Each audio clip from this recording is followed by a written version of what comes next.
Muchos piensan que la Edad Media fue un periodo oscuro en el que no pasó mucho y que se llama así porque quedó colgando en medio del esplendor de la antigua Roma y el mundo moderno. Es decir que para muchos la Edad Media fue un bache en la historia, un periodo de transición, como un sótano oscuro en el que el hombre permaneció oculto y del que salió nuevamente a la luz recién allá por el año 1500, cuando renacieron aquellas ideas de la antigüedad que habían hecho tan brillantes las épocas de Grecia y de Roma.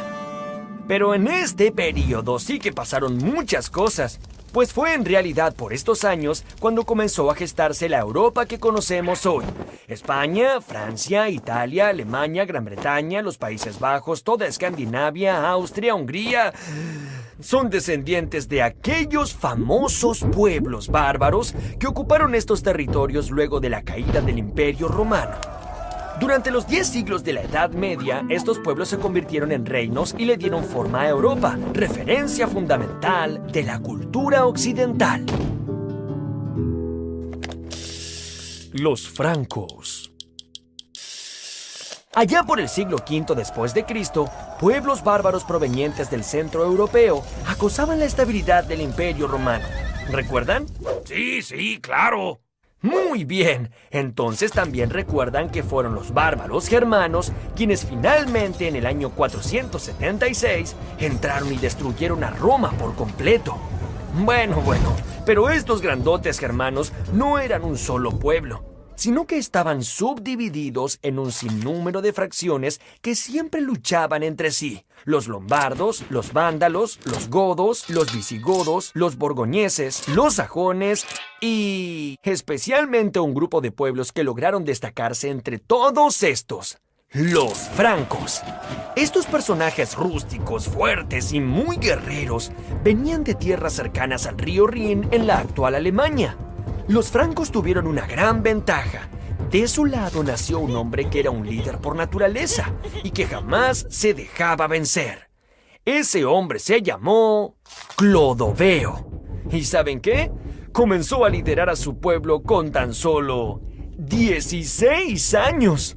¡Ah! Mocoso engreído. ¿Mocoso engreído? Verás, en el año 481 llegó a ser el primer rey de todos los francos. Y bajo su mando, los francos se extendieron desde su patria, luchando contra todos sus vecinos y conquistando la mayor parte de la antigua provincia romana de la Galia, o sea, la actual Francia, que tomó su nombre de estos fuertes guerreros. Clodoveo gobernó desde la incipiente ciudad de París. Luego se casó con una bella princesa del pueblo de los borgoñeses llamada Clotilda. Pero resulta que Clotilda había abrazado la religión cristiana, cosa que no agradaba mucho a los rústicos francos. Parece que Clotilda le habló y le habló y le habló. Ya, mujer. Sí. ¡Oh, Jesús el Redentor! Clodoveo cedió y finalmente se bautizó cristiano. Este fue un hecho fundamental, ya que a partir de Clodoveo, todos los francos se convirtieron al cristianismo. Y así se fue forjando una relación importantísima entre los reyes y la iglesia, que duraría por siglos. Los carolingios. Pipino era un duque de origen franco que tenía sus tierras en Soissons, a unos 100 kilómetros de París. Le decían el Breve, ya que, digamos que no contaba con una gran estatura. Este tal Pipino, el Breve, no estaba tan contento con sus escasas tierras. A pesar de su limitada altura, Pipino se sentía suficientemente grande como para convertirse él mismo en rey de los francos. Fue así que inició su plan. Pipino notó que el Papa de Roma, que era el jefe de la iglesia, tenía muchísima influencia sobre todos los cristianos del reino. Entonces mandó ejércitos a Italia para defenderlo de invasores y agresores, permitiéndole crear los estados pontificios, que eran algo así como el reino de la iglesia. En agradecimiento, el Papa Zacarías le dio todo su apoyo y en el año 754 fue coronado el nuevo rey de todos los francos.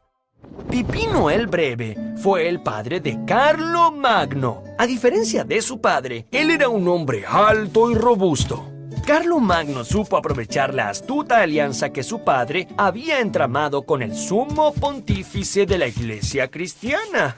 Entonces envió nuevos ejércitos a Roma, y estos hicieron aún más extensos y poderosos los territorios gobernados por el Papa. En retribución, el Papa nombró a Carlo Magno Romanorum Ecclesia Protector. Si no lo entendieron, fue algo así como protector de la Iglesia de Roma. Con ese título, el gran rey de los francos se lanzó hacia el norte y hacia el sur, hacia el este y hacia el oeste, con el fin de conquistar, subyugar y cristianizar a todos los habitantes del continente europeo.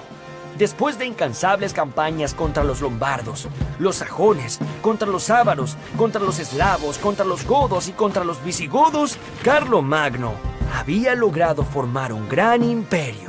Pero no fue tan solo un gran conquistador. Carlo Magno quiso unificar a todos los señores y aldeas de su imperio en una sola religión y bajo una misma cultura, basando su poder en el conocimiento. Las primeras universidades. Casi 800 años más tarde del nacimiento de Cristo, Carlomagno se había convertido en una figura emblemática de toda Europa continental, y su imperio fue llamado el Imperio Carolingio. A pesar de ser un rey tan poderoso, Carlomagno no había ido a la escuela ni había tenido profesores durante su infancia. Es que, como ustedes saben, los nobles de esa época solo se ocupaban de luchar y conquistar territorios, y creían que elucubrar complejos cálculos matemáticos o filosofar acerca del mundo era una inútil pérdida de tiempo. Pero Carlomagno pensaba distinto, y a pesar de su escasa instrucción, tuvo una visión innovadora y completamente revolucionaria para la época. En su corte reunió sabios y poetas de distintas partes del mundo, a quienes invitaba para discutir sobre cuestiones que iban desde la importancia de Dios hasta el origen del mundo y de las estrellas. Él mismo aprendió a hablar el latín, que era el idioma de los antiguos romanos, y obligó a que sea enseñado en muchas iglesias y monasterios de su imperio. Sin embargo, le resultaba muy difícil escribir, ya que su mano estaba entumecida de tanto sostener su pesada espada de hierro. Los monjes tenían a su cargo documentar todos esos conocimientos universalistas que allí se enseñaban. Este fue el origen de las universidades, tal como las conocemos hoy. 2 siglos después de Carlomagno, de aquellos monasterios, nacieron muchas universidades, por ejemplo, la Universidad de Bolonia, en Italia, que fue fundada en el año 1088 y es la más antigua de Europa, o la de Oxford, en Inglaterra, que fue creada en el año 1096. La coronación de Carlomagno. En la noche de Navidad del año 800, Carlomagno se hallaba rezando en la Basílica de San Pedro, en Roma. El Papa León III se le acercó y mientras todo el pueblo se arrodillaba ante él, lo coronó emperador del Imperio Romano Germánico. Así, el gran reino de Carlomagno se transformaría en un imperio que quiso hacer revivir la grandeza del antiguo Imperio Romano. La enorme diferencia era que los soberanos de este imperio no eran romanos, sino germanos. Sí, aquellos mismos que siglos antes habían destruido a Roma, pero que ahora, con sus estratégicas alianzas con el Papa, habían decidido cristianizar y volver a unificar a toda Europa. Para mostrarle sus respetos al nuevo emperador, enviados de todo el mundo llegaron a la corte de Carlomagno. El gran príncipe musulmán de Oriente, Harún al-Rashid, le envió preciosos tesoros y, escuchen esto, hasta un elefante. ¡Arre, holgazán, arre! La inteligencia, la fuerza de voluntad y la superioridad con la que gobernó Carlomagno destacó a toda una época. Pero, desafortunadamente, todos estos logros estaban atados a su propia personalidad y se disolvieron poco después de su muerte. 14 años después de su coronación, en el año 814, el imperio fue repartido entre sus 3 nietos y pronto se descompuso en los reinos de Alemania, Francia e Italia. Las escuelas creadas por Carlomagno decayeron y el arte de leer y escribir se mantuvo aislado en algunos monasterios dispersos. El Sacro Imperio Romano de la nación alemana, la gran obra de Carlomagno, no perduró por mucho tiempo. Y en los siglos posteriores, Europa volvió a caer en guerras e invasiones incesantes que imposibilitaron cualquier esfuerzo de unidad y crecimiento común. Este, que fue el principal objetivo de Carlomagno, sigue siendo hoy uno de los principales anhelos de todos los estados que componen a Europa en la actualidad.